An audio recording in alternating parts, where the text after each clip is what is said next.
It is the key word in making our lives work well. Fundamentals. Those basics that build the foundation for accomplishment, productivity, success, and lifestyle. Fundamentals form the beginning, the basis, the reality from which everything else flows. And remember, there are no new fundamentals. Fundamentals are old, well established. Beware of someone who claims to have a new fundamental. That's like someone who claims to manufacture antiques. We would have to be suspicious, right?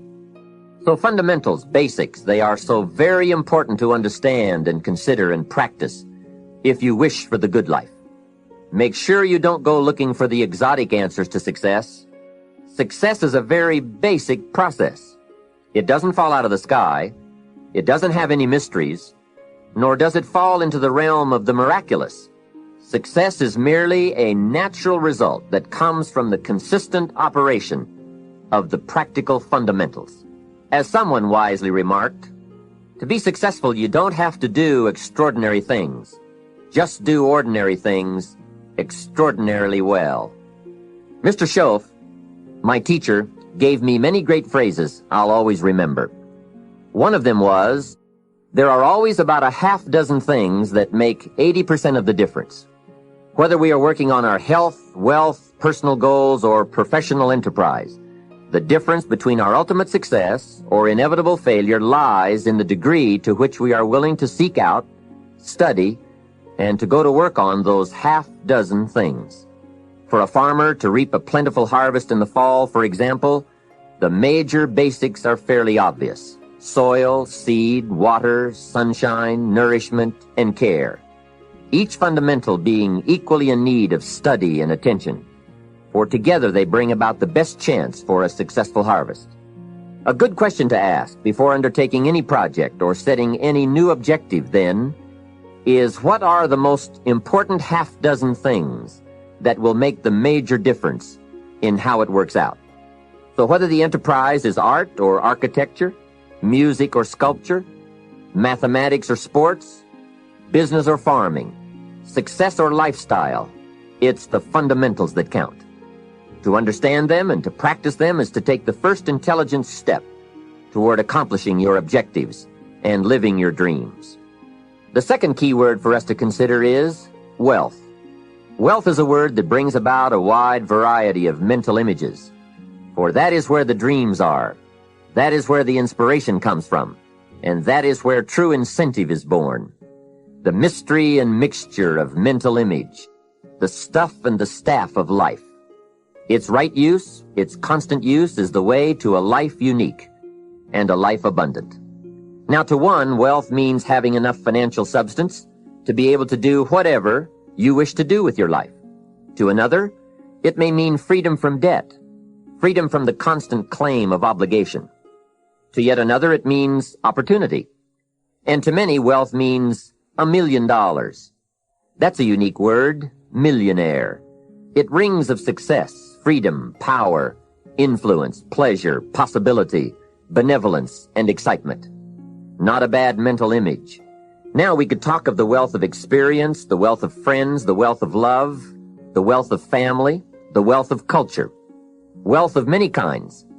Wealth in the sense of financial freedom. Wealth that comes from the conversion of effort and enterprise into currency and equity. For each of us, the amount of money required to be wealthy will differ. But the dream for all of us, I'm sure, is the same. Freedom from financial pressure. More freedom of choice, freedom to enjoy, and the opportunity to create and to share. Wealth, the possession of great financial resources that improves the quality of your life and gives you added dignity and expanded lifestyle. So decide for yourself what wealth means to you. Latch on to your own mental image of wealth. The next key word is happiness, the universal quest. Happiness is a joy that most often comes as a result of positive activity. Like wealth, it too has a wide variety of meanings and interpretations. Happiness is both the joy of discovery and the joy of knowing. It is a result of an awareness of the full range of life, the color, the sound, the harmony. And it is the joy that comes from designing a life and practicing the fine art of living well. Happiness is being able to explore the offerings of life by perception, response, and enjoyment. Happiness is both receiving and sharing, reaping and bestowing.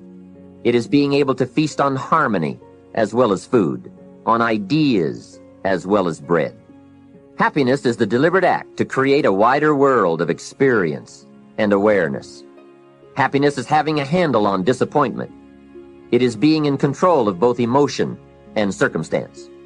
Happiness is freedom from the negative children of fear, such as worry, low self-esteem, envy, greed, anger, resentment, and so on.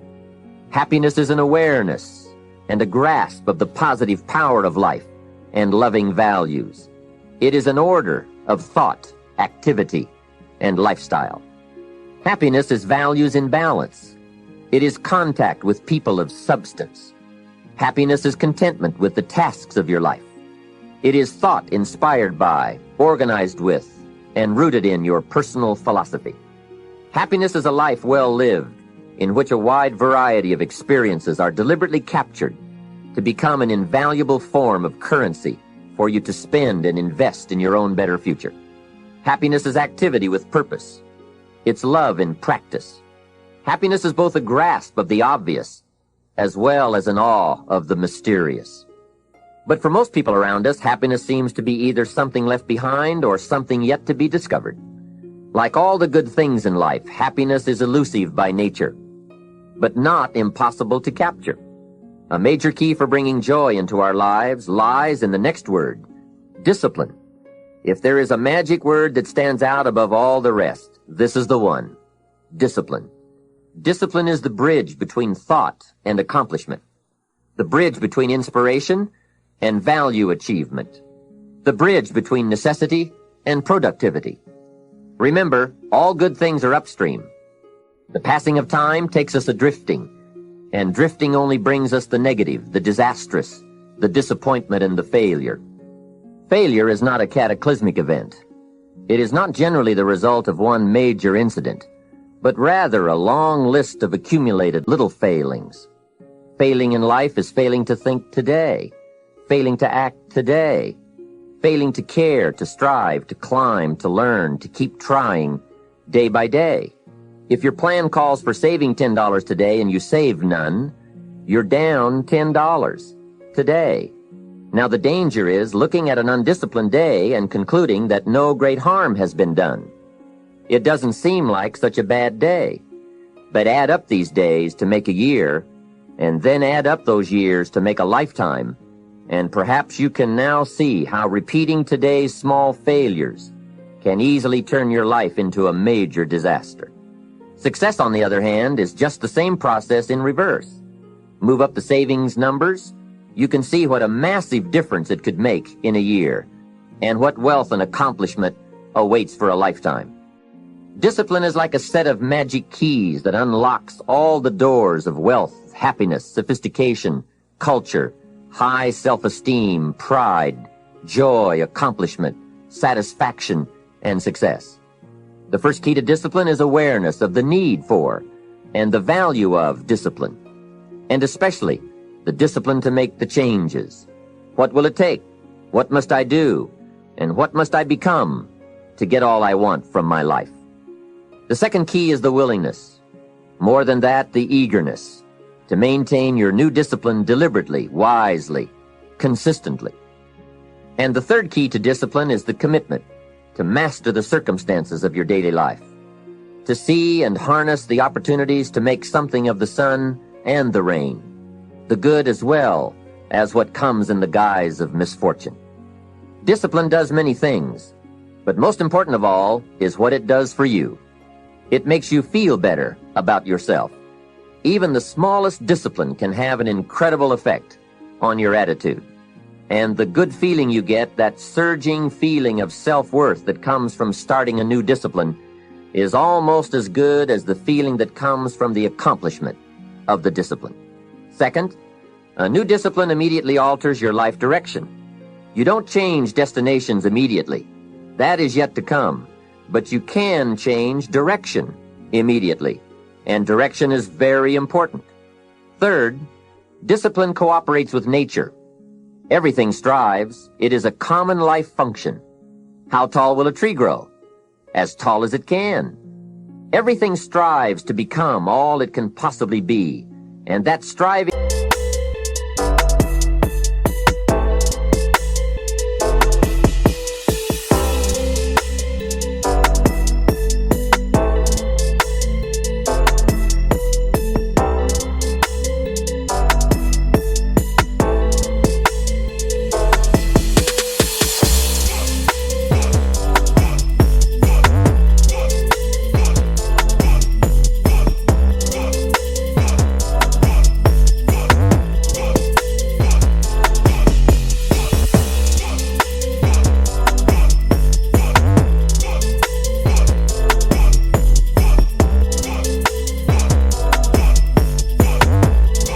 to become is what discipline is all about.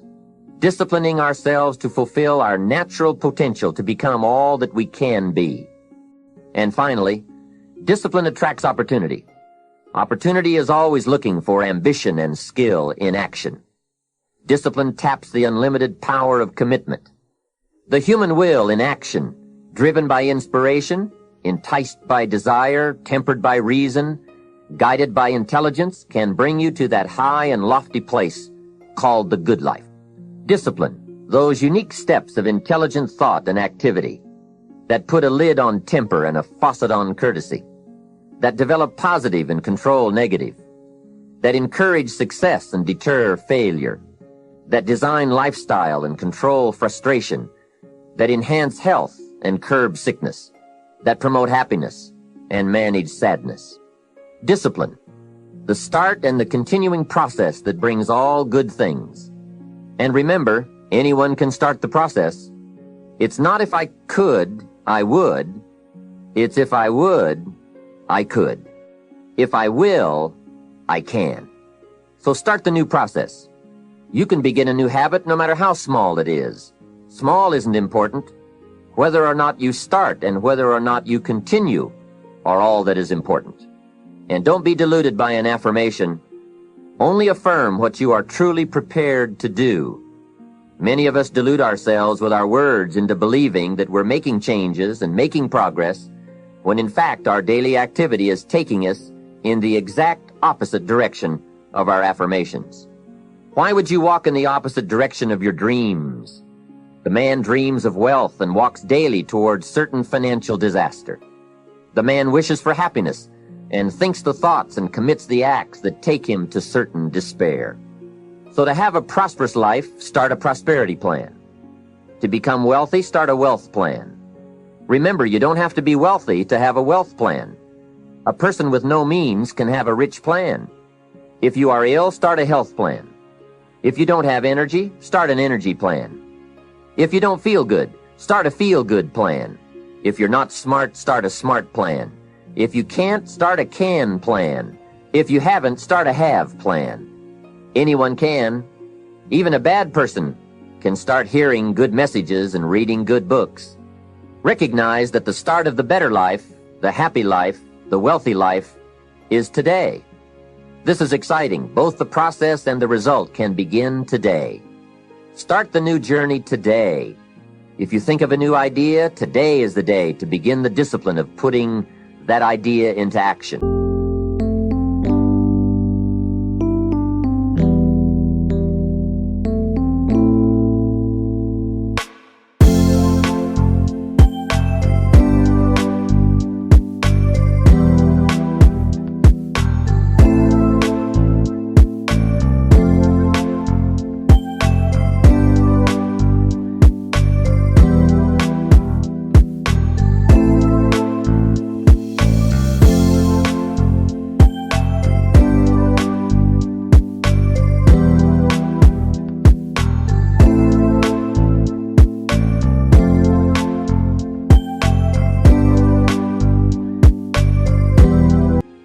Set this day up as a long, busy, exciting start for your new life.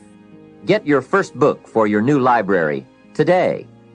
Begin your new practice of setting goals today. Start clearing out a drawer of your new orderly desk today.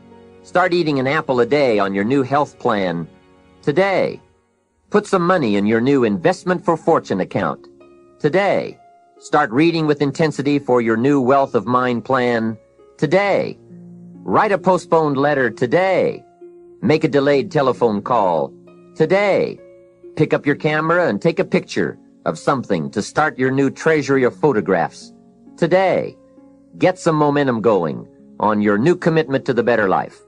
See how many activities you can pile on in this first day. Go all out. Break away from the negative downward pull of gravity.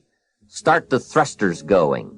Prove to yourself that waiting is over, hoping is past, and that faith and action have now taken charge. It's a new day, a new beginning for your new life. With discipline, you can't believe the list of positive moves you can make in the first day of your new beginning.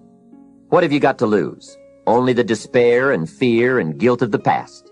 Only the dissatisfaction and unhappiness and lack of fulfillment of the past.